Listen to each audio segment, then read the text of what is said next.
Hello everyone, आपण पाहत आहोत बाळांनो स्ट्रेंथ ऑफ मटेरियल म्हणजे सॉम हा सब्जेक्ट. तर बाळांनो स्ट्रेंथ ऑफ मटेरियल मध्ये आपण आज पाहणार आहोत स्ट्रेंथ ऑफ मटेरियलचा जो युनिट नंबर 3 आहे. या युनिट नंबर 3 लाचं नाव आहे shear forces and bending moment.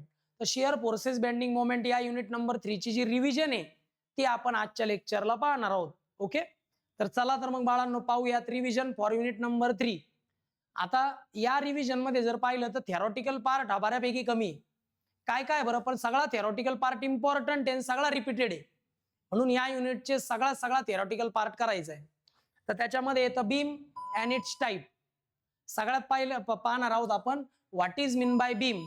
Beam म्हणजे काय ते आपण पाहणार आहोत. तर बीम म्हणजे काय, what is mean by beam. Beam is a horizontal structural member which mainly subjected to the flexural loads.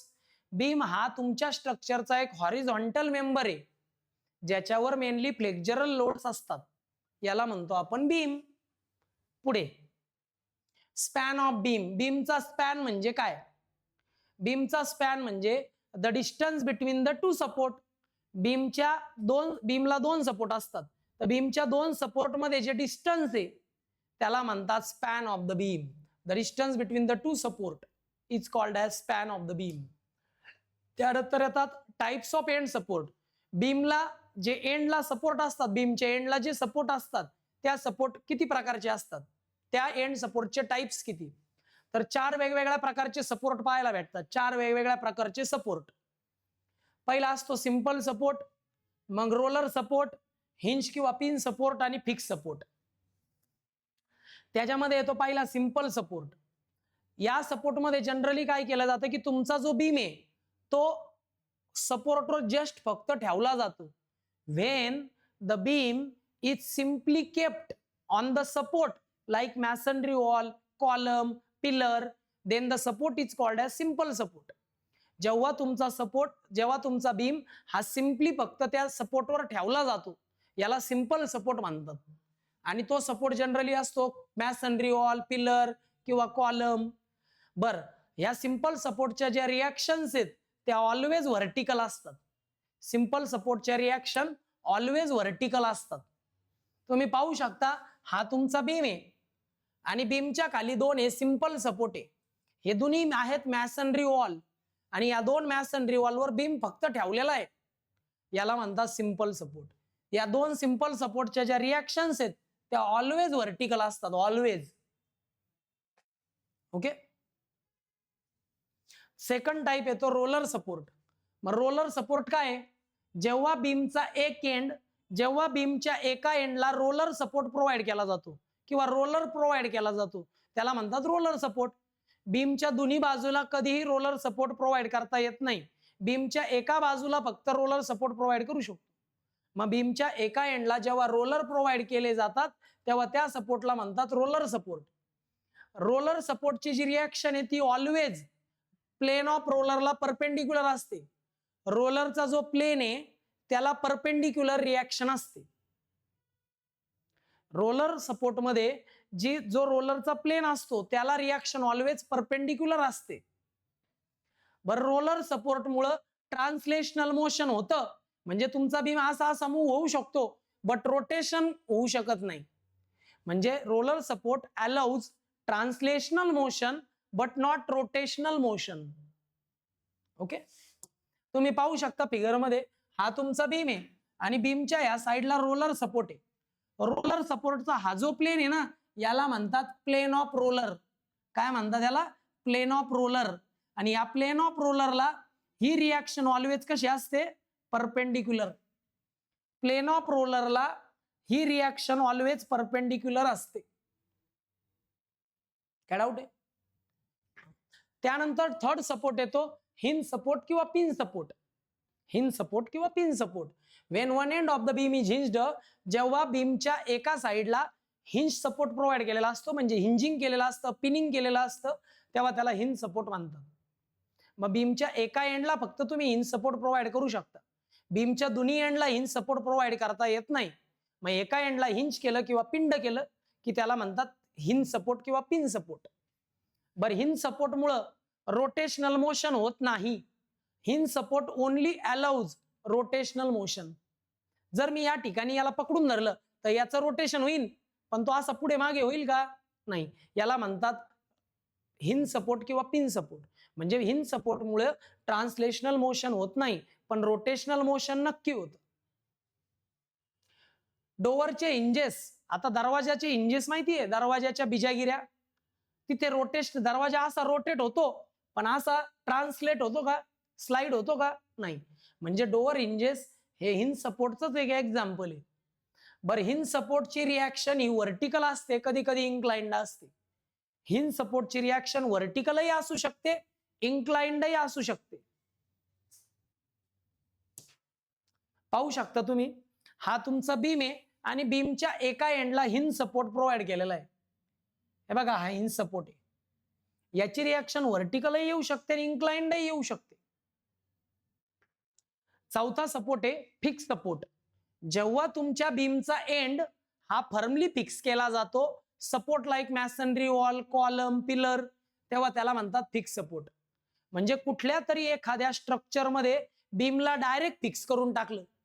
आता बीमचं ट्रान्सलेशनल मोशनही होत नाही, बीम रोटेशनल मोशन मध्ये पण नाही, म्हणजे बीमचं कुठलंच मोशन होऊ शकत नाही, म्हणजे बीमला फिक्स केलेलं आहे इन एनी अदर स्ट्रक्चर, तेव्हा त्याला आपण फिक्स सपोर्ट म्हणतो. हे बघा, ही मॅसनरी वॉल आहे आणि हा बीम त्या मॅसनरी वॉल मध्ये घातलेला आहे. घातलाय म्हणजे फिक्स केलाय. मग मॅसनरी वॉल मध्ये हा बीम फिक्स केलाय म्हणून याला म्हणतात फिक्स सपोर्ट. फिक्स सपोर्टला या पद्धतीने डिनोट करतात. ओके, अशा पद्धतीने 4 प्रकारचे सपोर्ट असतात. कोणते कोणते? Simple support, roller support, hinge support आणि फिक्स सपोर्ट. कळाले का सपोर्टचे 4 टाईप? फिगर सहित काढायचे डेफिनेशन आल्यावर. आता बीमचे टाइप्स, आपल्याला 7 वेगवेगळ्या प्रकारचे बीम सिलेबसला आहेत. बीमचे खूप सारे टाइप्स आहेत, पण त्यातले 7 टाइप्स आपल्याला सिलेबसला आहेत. कुठले तरी 4 तरी माहित पाहिजे. Simply supported beam, overhang beam, roller supported beam, hinged beam, cantilever beam, fixed beam आणि कंटिन्युअस बीम, असे 7 प्रकारचे बीम असतात. Simply supported beam, when beam is supported on two simple support. जेव्हा बीमच्या दोन्ही बाजूला सिंपल सपोर्ट आहे तेव्हा त्याला म्हणतात सिम्प्लाय सपोर्टेड बीम. दोन्ही बाजूला सिंपल सपोर्ट आहे बीमच्या, तेव्हा त्याला म्हणतात सिम्प्लाय सपोर्टेड बीम.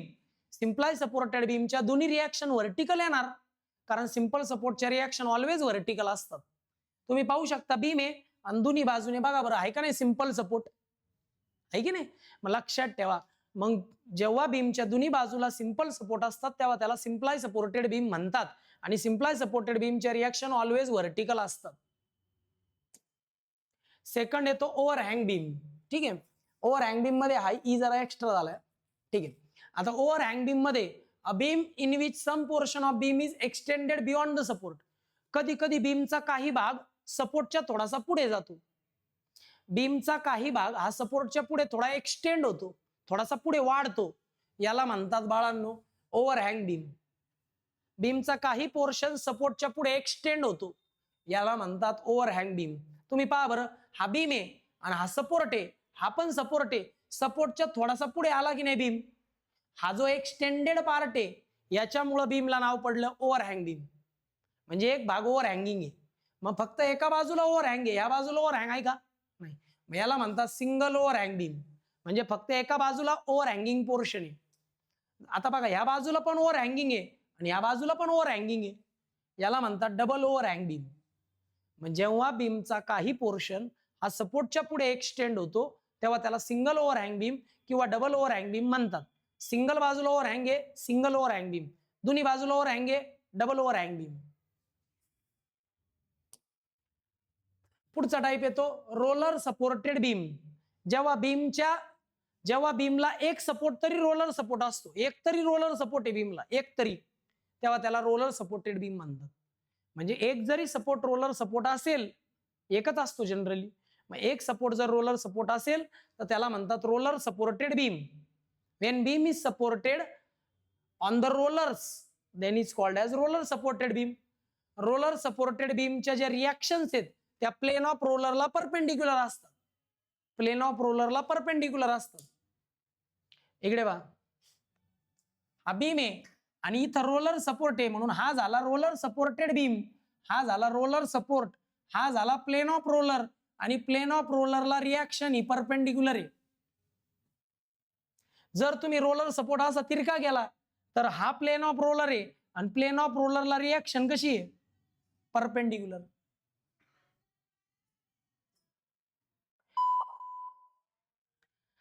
बघा एका बाजूला जर रोलर सपोर्ट प्रोव्हाइड केला असेल तर तो रोलर सपोर्टेड बीम आहे. ठीक आहे. त्यानंतर येतो हिंज्ड बीम. जर बीमला हिंज सपोर्ट प्रोव्हाइड केलेला असेल तर त्याला हिंज्ड बीम किंवा पिंड बीम म्हणतात. आता हा जो हिंज सपोर्ट असतो तो फक्त रोटेशनल मोशनला अलाउ करतो. It never allows translational motion. दरवाजाचे हिंजेस, डोअर हिंजेस, हे एक एक्झाम्पल आहे हिंज्ड बीमचं किंवा हिंज सपोर्टचं. ठीक आहे. हिंज सपोर्टच्या ज्या रिॲक्शन्स आहेत त्या कधी कधी व्हर्टिकल असतात, कधी कधी इन्क्लाइंड असतात. हे कम्प्लिटली कंडिशनवर डिपेंड आहे. मग बीमच्या एका एंडला हिंज सपोर्ट प्रोव्हाइड केलेला असेल तर बीमला आपण हिंज्ड बीम असं देखील म्हणू शकतो.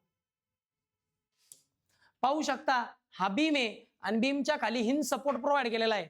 हिंज सपोर्टची या ठिकाणी ही काय एक सिम्बॉल आहे हिंज सपोर्टचा, याला म्हणतात हिंज सपोर्ट, आणि हा झाला हिंज्ड बीम. कळालं? याला पिन सपोर्ट पण म्हणतात आणि हा झाला तुमचा पिंड बीम. बर, याच्या रिॲक्शन कधी कधी व्हर्टिकल असतात, कधी कधी इन्क्लाइंड असतात.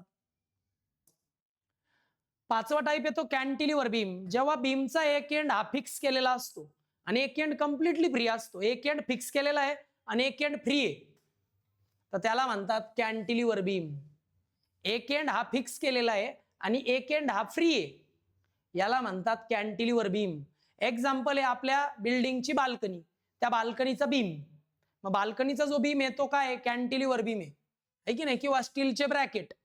तुम्ही पाहू शकता बघा, हा वाला काय, हा वाला काय, हा स्ट्रट आहे. तर हा काय या ठिकाणी फिक्स सपोर्ट आणि एक एंड आहे फ्री. म्हणजे एक एंड जर फ्री, एक एंड फिक्स केलेला आहे आणि एक एंड फ्री आहे तर याला कॅन्टिलिव्हर बीम म्हणतात. एक एंड केलेला आहे फिक्स आणि एक एंड आहे फ्री, म्हणून या बीमला म्हणतात कॅन्टिलिव्हर बीम. कळालं? फिक्स बीम, जेव्हा बीमचे दोन्ही एंड फिक्स सपोर्ट प्रोव्हाइड केलेले असतात, बीमच्या दोन्ही एंडला, जेव्हा बीमच्या दोन्ही एंडला फिक्स सपोर्ट प्रोव्हाइड केलेले असतात त्याला फिक्स्ड बीम म्हणतात. when a beam whose both ends are firmly built into the support like wall, pillar, त्याला म्हणतो आपण फिक्स बीम. म्हणजे दोन्ही एंडला जर फिक्स सपोर्ट प्रोव्हाइड केलेले असतील, दोन्ही एंडला, एका याला नाही बरं का, दोन्ही एंडला जर फिक्स सपोर्ट प्रोव्हाइड केले तर त्याला म्हणतात फिक्स बीम. इकडं पण फिक्स सपोर्ट, इकडं पण फिक्स सपोर्ट, मग या बीमला काय म्हणणार फिक्स बीम. आणि शेवटचा टाइप येतो बाळांनो बीमचा कंटिन्युअस बीम. जेव्हा बीमला दोन किंवा दोन पेक्षा जास्त सपोर्ट प्रोव्हाइड केलेले असतात. when beam has a more than two support or beam is supported on more than two support, जेव्हा बीमला दोन पेक्षा जास्त सपोर्ट प्रोव्हाइड केलेले असतात तेव्हा त्याला म्हणतात कंटिन्युअस बीम. काय म्हणतात बघा बरं, या बीमला किती सपोर्ट आहे, 1 2 3, दोन पेक्षा जास्त सपोर्ट प्रोव्हाइड केलेले आहेत म्हणून हा झाला कंटिन्युअस बीम. ओके. आपल्याला यावर्षी सिलेबसला कॅन्टिलिव्हर बीमची SFD-BMD आहे, कॅन्टिलिव्हर बीमची, त्यानंतर सिम्प्लाय सपोर्टेड बीमची आहे आणि ओव्हरहँग बीमची. फिक्स बीम आणि कंटिन्युअस बीमची SFD-BMD तुम्हाला हे 5व्या सेमिस्टरला, 5th सेमिस्टरला आहे. त्यामुळं कन्सेप्ट माहीत असू द्या, नाही तर पुढे जाऊन तुम्हाला असं नको व्हायला कंटिन्युअस बीम काय डाऊट आहे. 7 टाईप बीम मध्ये बीमचे टाइप्स येतात, कमीत कमी 4 तरी माहित पाहिजे. फिगर लिहायची आणि डेफिनेशन काढायची, म्हणजे डेफिनेशन लिहायची आणि फिगर काढायची. ठीक आहे. आता टाइप्स ऑफ लोड. बीमवर कोणकोणत्या प्रकारचे लोड येतात, तर बीमवर जनरली 3 प्रकारचे लोड येतात. किती प्रकारचे लोड येतात? 2 प्रकारचे लोड येतात, सॉरी, कारण तिसरा टाइपचा जो लोड येतो तो डिग्रीला आहे. तुम्हाला तिसऱ्या टाइपचा पण लोड असतो, पण तुम्हाला 2 टाइपचे आहेत डिप्लोमाला. 2 टाइपचे लोड येतात. एक तर येतो कॉन्सन्ट्रेटेड लोड म्हणजे पॉइंट लोड, आणि एक येतो युनिफॉर्मली डिस्ट्रीब्युटेड लोड म्हणजे UDL. ठीक आहे. मग बीमवर जनरली 2 टाइपचे लोड येतात. एक असतो पॉइंट लोड जो एका पॉइंटवर अप्लाय केला जातो, आणि एक असतो ऑल ओव्हर स्प्रेड झालेला load, uniformly distributed load. 2 type आहेत लोडचे. बघा, जेव्हा एखादा लोड एका बीमच्या सिंगल पॉइंटवर ऍक्ट होतो, एखादा लोड जेव्हा बीमच्या एका सिंगल पॉइंटला ऍक्ट होतो तेव्हा त्याला म्हणतात पॉइंट लोड किंवा कॉन्सन्ट्रेटेड लोड. हा लोड पहा एका पॉइंटवर आहे, हा पण लोड एका सिंगल पॉइंटवर आहे, याला म्हणतात कॉन्सन्ट्रेटेड लोड किंवा point load. Uniformly distributed load म्हणजे UDL. When a load is uniformly spread over the beam.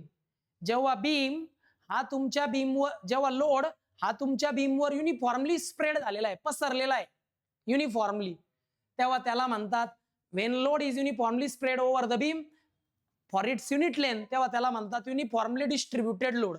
असा लोड जो बीमवर पसरलाय युनिफॉर्मली याला म्हणतात युनिफॉर्मली डिस्ट्रीब्युटेड लोड म्हणजे युडीएल. युडीएलचं जे युनिट आहे ते असतं न्यूटन पर मीटर किंवा किलो न्यूटन पर मीटर. कळालं? आता तुम्ही पाहू शकता इकडे पहा, हा बीम आहे, बीम आहे ए बी. आता हा जो ए बी बीम आहे इकडे बघा असा असतो युनिफॉर्मली डिस्ट्रीब्युटेड लोड जो बीमवर काही भागापर्यंत किंवा संपूर्ण स्पॅनवर असा स्प्रेड झालेला असतो, याला म्हणतात uniformly distributed load. Uniformly distributed load हा जितक्या भागावर पसरलाय तिथे प्रत्येकाच्या तिथे त्याची व्हॅल्यू इक्वल असते. म्हणजे इथे जर व्हॅल्यू, आता याची व्हॅल्यू किती आहे डब्ल्यू न्यूटन पर मीटर, म्हणजे या पॉइंटला किती आहे डब्ल्यू, या पॉइंटला किती आहे डब्ल्यू, कोणत्या पण पॉइंटला तो डब्ल्यूचे. युनिफॉर्मली डिस्ट्रीब्युटेड लोड हा जनरली ऍक्ट होतो सेंटरला, हा जनरली ऍक्ट होतो सेंटरला. कुठे ऍक्ट होतो? सेंटरला. अशा पद्धतीने दोन प्रकारचे लोड बीमवर ऍक्ट होतात, पॉइंट लोड आणि युनिफॉर्मली डिस्ट्रीब्युटेड लोड. शियर फोर्सची डेफिनेशन पेपरला येते. Shear force at any section of the beam, बीमच्या कुठल्याही सेक्शनला काढलेला shear force is the algebraic sum of all the vertical forces acting on either side of the section. पहा हा एक तुमचा बीम आहे, या बीमचा इथे एक सेक्शन आहे, या भागात एक सेक्शन आहे, या सेक्शनवर जर शियर फोर्स काढायचा असेल तर या सेक्शनची एक तर ही बाजू कन्सिडर करायची किंवा एक तर ही बाजू कन्सिडर करायची, राईट साइड और लेफ्ट साइड, एकच साइड कन्सिडर करायची. आणि त्या साइडला जितके व्हर्टिकल फोर्सेस आहे सगळ्या व्हर्टिकल फोर्सेसची घ्यायची अल्जेब्रिक सम. मग जी व्हॅल्यू येते ती असते त्या सेक्शनचा shear force. Shear force at any section of the beam is the algebraic sum of all the vertical forces on either side of the beam. बीमच्या कुठल्याही एका साइडला जेवढे व्हर्टिकल फोर्सेस आहे सगळ्यांची केलेली अल्जेब्रिक सम म्हणजेच shear force at any section of the beam. ठीक आहे. बरं याचे साइन कन्व्हेन्शन जर पाहिले तर आपण जे साइन कन्व्हेन्शन घेतो तेच घ्यायचे, असे घ्यायची गरज नाहीये, पण तरी पण सांगतो वर जाणारे घ्यायचे निगेटिव्ह आणि खाली येणारे घ्यायचे पॉझिटिव्ह. ठीक आहे, उलट घ्यायचं, मी सांगेल तेच घ्यायचे. बरं मग बेंडिंग मोमेंट काय? बेंडिंग मोमेंट काय पहा, bending moment at any section of the beam is the algebraic sum of all the moments on either side of the beam. जर समजा हा बीम आहे आणि बीमचा हा जो सेक्शन आहे इथे जर मला बेंडिंग मोमेंट कॅल्क्युलेट करायचा आहे, या सेक्शनचा बेंडिंग मोमेंट काढायचा आहे, तर या सेक्शनची एक तर लेफ्ट साइड घ्यायची किंवा राईट साइड घ्यायची, एकच साइड घ्यायची आणि त्या एका साइडचे जेवढे पण मोमेंट आहे सगळ्या मोमेंटची करायची अल्जेब्रिक सम. मग आपल्याला भेटतो या सेक्शनचा बेंडिंग मोमेंट, याला म्हणतात bending moment at any section of the beam. याचं पण साइन कन्व्हेन्शन असतं, हे असं घेत नाही आपण जनरली, पण तरी पण लक्षात ठेवा खालच्या बाजूला बीम झुकतोय पॉझिटिव्ह आहे, वरच्या बाजूला बीम झुकतोय म्हणजे हॉगिंग आहे negative, sagging positive hugging negative. पेपरला डेफिनेशन आली की साइन कन्व्हेन्शन पण सोबत लिहायचे, ते फ्री आहेत डेफिनेशन बरोबर. ओके बरं, ते म्हणतात शियर फोर्स आणि बेंडिंग मोमेंट यांच्यात काय रिलेशन आहे बरं? शियर फोर्स आणि बेंडिंग मोमेंटचं रिलेशन सांगणार हे इक्वेशन 3 ते 4 वेळा एक्झामला आलेले आहे. रिलेशन आहे delta M upon delta X is equal to -f. याचा अर्थ असा आहे की जेव्हा मोमेंट मॅक्सिमम असतं तेव्हा शियर फोर्स 0 असतो आणि जेव्हा शियर फोर्स मॅक्सिमम असतं तेव्हा मोमेंट 0 असतं. तू म्हणले सर कसं कळालं? याला व्हॅल्यू पॉझिटिव्ह आहे, याला मग एक पॉझिटिव्ह आहे एक निगेटिव्ह आहे. याचा अर्थ जेव्हा एक मॅक्सिमम असतो तेव्हा दुसरा 0 असतो आणि जेव्हा दुसरा 0 असतो तेव्हा हा पहिला मॅक्सिमम असतो. मग हे झालं relation between bending moment and shear force. M म्हणजे बेंडिंग मोमेंट आहे, एक्स म्हणजे बीमचं डिस्टन्स आहे आणि एफ म्हणजे शियर फोर्स आहे. चला रिलेशन कळालं. आता येतं बाळांनो डेफिनेशन, पॉइंट ऑफ कॉन्ट्रा शिअरची डेफिनेशन. शिअर फोर्स डायग्राम मध्ये ज्या ठिकाणी शिअर फोर्स डायग्राम मध्ये व्हॅल्यू येते 0 किंवा पॉझिटिव्हची निगेटिव्ह होते शिअर फोर्सची व्हॅल्यू, त्या ठिकाणी येतो पॉइंट ऑफ कॉन्ट्रा शिअर. बघा, a point at which shear force changes its sign with respect to the base line is called as point of contra shear. ज्या ठिकाणी शिअर फोर्सची व्हॅल्यू 0 असते, बीमच्या ज्या सेक्शन मध्ये शिअर फोर्सची व्हॅल्यू 0 असते, म्हणजेच ज्या ठिकाणी शिअर फोर्सची व्हॅल्यू पॉझिटिव्हची निगेटिव्ह होते किंवा निगेटिव्हची पॉझिटिव्ह होते, त्या ठिकाणी पॉइंट ऑफ 0 शिअर फोर्स येतो. त्या पॉइंट ऑफ 0 शिअर फोर्सला म्हणतात point of contra shear. Contra means 0. मग पॉइंट ऑफ कॉन्ट्रा शिअर म्हणजे अशा पॉइंट ज्या ठिकाणी शिअर फोर्स 0 आहे, ज्या ठिकाणी शिअर फोर्सची व्हॅल्यू बदलते, पॉझिटिव्हची निगेटिव्ह होते किंवा निगेटिव्हची पॉझिटिव्ह होते. डेफिनेशन कळाली? पाहू शकता, बघा ही शिअर फोर्स डायग्राम आहे, SFD शिअर फोर्स डायग्राम. इथं काय होती रे, शिअर फोर्सची व्हॅल्यू पॉझिटिव्ह, इकडे काय होती रे निगेटिव्ह. पॉझिटिव्हची निगेटिव्ह झाली, मध्ये इथं काय आली 0. म्हणजे हे बघा ही बेस लाईन आहे, बेस लाईन वर शिअर फोर्स 0 असतो आणि बेस लाईनच्या वर पॉझिटिव्ह असते आणि बेस लाईनच्या खाली निगेटिव्ह असते, बरोबर ना. मग बेस लाईन भोवती जर तुम्ही चेक केलं तर शिअर फोर्सची व्हॅल्यू पॉझिटिव्हची निगेटिव्ह झालेली आहे, तिथं शिअर फोर्स 0 आलेला आहे, म्हणून ह्या पॉइंटला म्हणेल पॉइंट ऑफ कॉन्ट्रा शिअर. मग इथं हा पण पॉइंट ऑफ कॉन्ट्रा शिअर आहे, कडेचे नाही आहेत बरं का, फक्त मधले हा एक आणि हा एक. कळालं? आता point of contra flexure. Flexure म्हणजे बेंडिंग मोमेंट, कॉन्ट्रा म्हणजे 0, कॉन्ट्रा म्हणजे 0, फ्लेक्चर म्हणजे बेंडिंग मोमेंट. मग असं पॉइंट जिथं बेंडिंग मोमेंट 0 असतं त्याला म्हणतात point of contra flexure. The point at which bending moment changes its sign. असा पॉइंट ज्या ठिकाणी बेंडिंग मोमेंटची साइन बदलते, पॉझिटिव्हची निगेटिव्ह होते किंवा निगेटिव्हची पॉझिटिव्ह होते, त्याला म्हणतात point of contra flexure. Point of contra flexure मध्ये बेंडिंग मोमेंटची व्हॅल्यू 0 असते. कळतंय का डेफिनेशन? 0 बेंडिंग मोमेंट असतं. याला पॉइंट ऑफ इन्फ्लेक्शन असं देखील म्हणतात, पॉइंट ऑफ इन्फ्लेक्शन. ओके, अशा पद्धतीने बाळांनो या ठिकाणी आपली पूर्ण थिअरी या युनिटची कंप्लीट होते. आता याच्यामध्ये आपल्याला काय काय प्रॉब्लेम्स पाहायला भेटतात, चला पाहू. ह्या युनिटमध्ये हे युनिट जर तुम्ही पाहिलं ना, युनिट नंबर 3, हे जवळपास 16 मार्क्ससाठी 16 मार्कांचं युनिट आहे. ठीक आहे, याच्यामध्ये 3 टाईपचे प्रॉब्लेम पाहायला भेटतात. कॅन्टिलिव्हर बीमचे प्रॉब्लेम पाहायला भेटतात, सिम्प्लाय सपोर्टेड बीमचे प्रॉब्लेम पाहायला भेटतात आणि ओव्हरहँग बीमचे प्रॉब्लेम पाहायला भेटतात. 3 बीमचे प्रॉब्लेम आपल्याला पाहायला भेटतात. 16 मार्काचं युनिट आहे. लास्ट लेक्चरला जे आपण पाहिलं होतं ना युनिट नंबर 5, ते युनिट नंबर 5 होतं 12 मार्क्स, 12 मार्कांचं होतं लास्ट लेक्चरचं. हे 16 मार्कांचं आहे. आता कॅन्टिलिव्हर बीम, सिम्प्लाय सपोर्टेड बीम आणि ओव्हरहँग बीमची SFD BMD विचारतो. आता या सगळ्याच्या सगळ्या कोणत्याही टाईपचा प्रॉब्लेम येऊ, स्टेप्स फिक्स आहेत, साइन कन्व्हेन्शन फिक्स आहेत, काहीच बदलायचं नाही, लॉजिक पण बदलायचं नाही. काय करायचं, स्टेप नंबर 1 ला नेहमी रिॲक्शन फाइंड आउट करायच्या. रिॲक्शन फाइंड आउट करायच्या. जर असा कॅन्टिलिव्हर बीम असेल ना, कॅन्टिलिव्हर बीम, तर या भागात एकच रिॲक्शन येते, एकच रिॲक्शन येते. आणि याच्यामध्ये काय करायचं, फक्त एकच वापरायचं, summation of F Y is equal to 0, वर जाणारे प्लस खाली येणारे minus. Summation of F Y is equal to 0 वापरलं आणि हे साइन कन्व्हेन्शन वापरले, वर जाणारे प्लस खाली येणारे मायनस, का तुम्हाला रिॲक्शन ॲट ए भेटणार म्हणजे भेटणार कॅन्टिलिव्हर मध्ये. जर त्या ठिकाणी सिम्प्लाय सपोर्टेड बीम आहे असं, तर इथं पण रिॲक्शन आहे आणि इथं पण रिॲक्शन आहे, 2 रिॲक्शन आहेत. मग इथं तुम्हाला summation of F Y is equal to 0 तर वापरायचंच आहे, साइन कन्व्हेन्शन बदलायची ना, हे तर वापरायचंच आहे. पण अजून एक वापरायचंय, ते म्हणजे याच्यातून तुम्हाला फक्त RA प्लस RB ची व्हॅल्यू मिळेल. इथं फक्त RA प्लस RB ची व्हॅल्यू भेटेल याच्यापासून. पण RA RB भेटण्याकरता तुम्हाला घ्यायचंय मोमेंट अबाउट ए. काय घ्यायचंय, मोमेंट अबाउट ए. ऑलवेज हे भोवती मोमेंट घ्यायचं आणि साइन कन्व्हेन्शन घ्यायचं anti clockwise positive, clockwise positive, anti clockwise negative, हेच घ्यायचं. याच्यातून पहिले तुम्हाला भेटन RB आणि ह्या आरबीची व्हॅल्यू तुम्हाला त्याच्यात जर टाकली तर मग भेटणार आहे. ही पहिली स्टेप आहे जेव्हा सिम्प्लाय सपोर्टेड बीम असेल तेव्हा. पहिले समेशन ऑफ एफ वाय घ्यायचं, आर ए प्लस आरबी भेटन. मग समेशन ऑफ मोमेंट अबाउट ए घ्यायचं, क्लॉकवाईज अँटी क्लॉकवाईज घ्यायचं आणि आरबीची व्हॅल्यू भेटन. आरबीची व्हॅल्यू इथे टाकली का आर ए भेटन. हे करायचं सिम्प्लाय सपोर्टेड बीमला. मग ओव्हरहँग बीमचा प्रॉब्लेम येतो. ओव्हरहँग बीमचा प्रॉब्लेम मध्ये पण दोनच येतात, दोनच सपोर्ट असतात तिथं पण. तुम्ही म्हणले सर याचे आर ए आरबी कसे काढायचे, याचे आर ए आरबी असेच काढायचे जसे तुम्ही सिम्प्लाय सपोर्टेडचे काढता.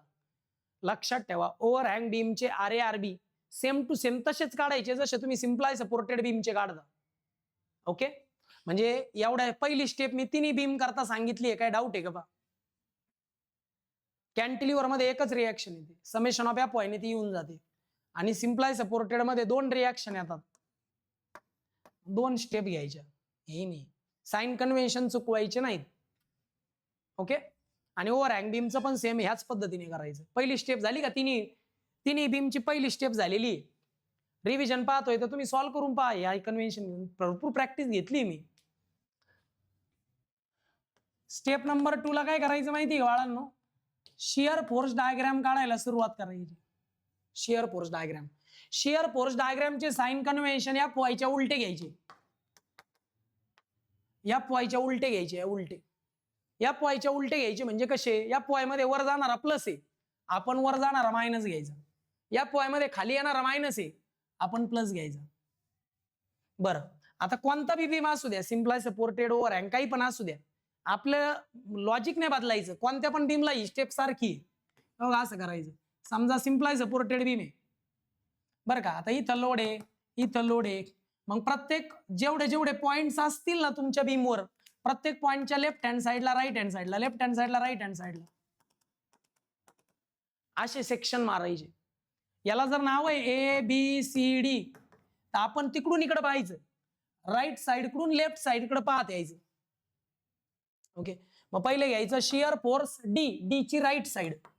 डीच्या राईट साईडला आहे का रे काही लोड? नाही, म्हणजे झिरो. सुरुवात झिरो पासून होणार ऑलवेज. कोणत्या पण बीमचा शियर फोर्स कॅल्क्युलेशन करताना सुरुवात झिरो पासूनच होणार आणि शेवटी आन्सर पण झिरो येणार. पहिले सुरुवातीला 0-0 आलं म्हणजे मधलं बरोबर असतं. ओके, जर शेवटी 0 नाही आलं तर कुठेतरी काहीतरी चुकतंय. ओके, मग असं इकडे यायचं. राईट साईडला आल्यानंतर मला इथं काय दिसतोय? आरडी. आरडीची व्हॅल्यू तुम्ही काढली असणार आहे. माळूच इकडे यायचं, मध्ये काही लोड नाही म्हणजे परत आन्सर मध्ये +0. असं करत करत इथपर्यंत यायचं आणि इथपर्यंत आल्यानंतर या सेक्शन पर्यंत शेवटी आन्सर 0च येणार. जमेल? तिन्ही टाईपच्या बीमला शियर फोर्स कॅल्क्युलेशन असेच करायचे. तुम्ही कुठलाही एक लेक्चर जरी पाहिलं तरी तुमचं काम होऊन जाईल. मी टाकलेले शिकवलंय.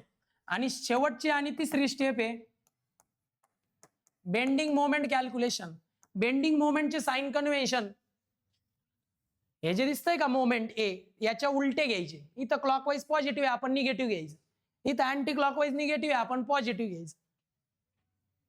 हे साइन कन्व्हेन्शन आहे बरं का बेंडिंग मोमेंटचे. मी जे घेतोय anti clockwise positive, clockwise negative. आता मोमेंट त्या पॉइंट भोवती घ्यायचं. इकडे बघा जेवढे तुमचे पॉइंट आहेत ना, आता बघा बरं का, जर कॅन्टिलिव्हर बीम असेल ना, कॅन्टिलिव्हर बीम जो असतो ना, कॅन्टिलिव्हर बीमचा जो